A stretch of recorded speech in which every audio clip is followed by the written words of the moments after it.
तो आप देख सकते हैं कि मधुबनी रेलवे स्टेशन पर खूबसूरत मधुबनी पेंटिंग्स के माध्यम से की गई कलाकृति है।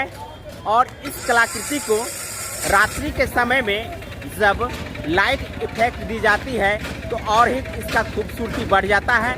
तो हम चल रहे हैं स्टेशन के अंदर। गोदना पेंटिंग्स के आविष्कारक जितवारपुर निवासी रौदी पासवान के द्वारा की गई है। राजा शैलेश मिथिला नरेश के संदर्भ में यहाँ जानकारी प्रस्तुत की गई है। तो आप देख सकते हैं कि महाराजा शैलेश और उनकी तमाम वीर गाथाओं को यहाँ उकेरने का काम किया गया है।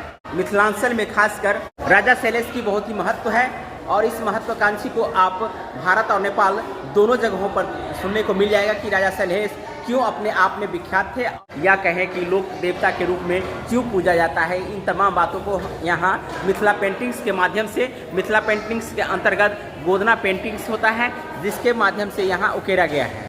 प्लेटफॉर्म नंबर 1 है जिसका मुख्य निकासी द्वार कह सकते हैं। और यहाँ पिट्टू खेलता हुआ बच्चा का जो तस्वीर है वो उकेरा गया है। टायर चलाता हुआ बच्चा, यह अमूमन आप सोशल मीडिया पर भी देख सकते हैं। और यहाँ आप देख सकते हैं कि जाल फेंकता हुआ मछुआरा, और नीचे में आप देख सकते हैं कि ये झरनी खेल जो खेला जाता है और इस झरनी खेल का भी यहाँ नज़ारा आपको देखने को मिल जाएगा। साथ में आप देख लीजिए कि बगल में जो दाढ़ी बनाता हुआ नाई का चित्रण किया गया है और बगल में पशु को चारा के लिए पोखरा का चित्र उकेरा गया है, जहाँ कपड़ा धोने का काम और पशुओं को पानी पिलाने का काम यहाँ दिखाने का प्रयास है। ये चित्र जो आप देख रहे हैं ये बनाया गया है सभागाछी सौराठ रहिका का, जहाँ वर वधू को खुले मैदान में चयनित किया जाता है।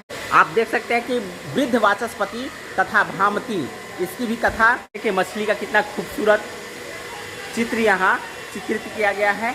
चाहे पोखर में, नदी में आपको देखने को मिलेगा कि इसी प्रकार से मछली जो है सो जल क्रीड़ा करती रहती है। डोली और कहार, दुल्हन को ले जाने के लिए डोली और कहार का यहाँ चित्रण किया गया है।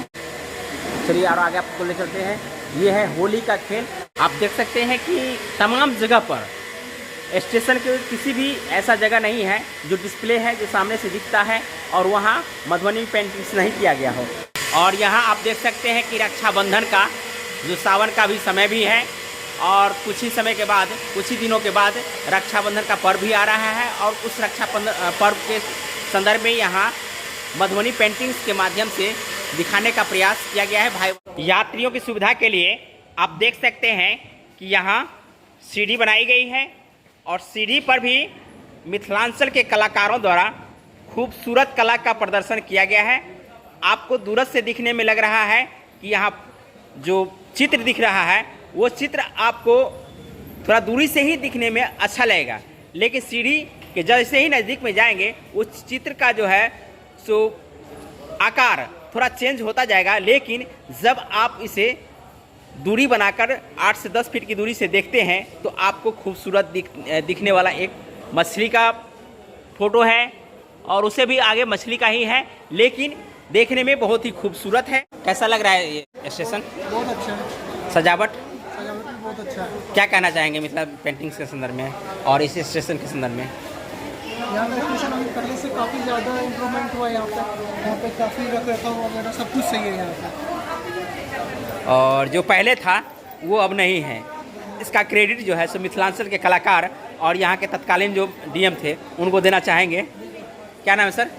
गौतम कुमार जी, जोर से बोलिए। गौतम कुमार। क्या कहना चाहेंगे मधुबनी रेलवे स्टेशन के संदर्भ में जो खूबसूरती के साथ मिथिला पेंटिंग्स के माध्यम से सजाया गया है? बहुत सुंदर सजाया गया है। बहुत सुंदर। बहुत सुंदर सजाया। अन्य जगह जाते होंगे तो इस प्रकार का नज़ारा देखने को मिल रहा है? जी नहीं।